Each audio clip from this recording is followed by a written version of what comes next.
Dahil malapit na yung Pasko, homemade fiestahan naman ang gagawin natin.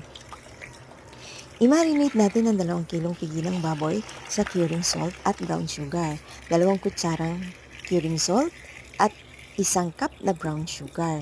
I-marinate natin ito sa loob ng 5 araw. Pagkalipas ng 5 araw, hugasan natin ito. Talian natin ang cooking string or isuot sa hamnet. Pagkatapos, pakuluan natin sa pineapple juice at asukal. Ang asukal depende sa gusto niyong panlasa o tamis. Ang pineapple juice naman dapat kapantay siya kung gaano kadami yung karne sa kaldero. Pagkatapos pakuluan natin ng 1 oras at kalahati sa mahinang apoy lamang. Sa ganon, mas manuot yung lasa niya at mas malambot yung karne. Yun lang.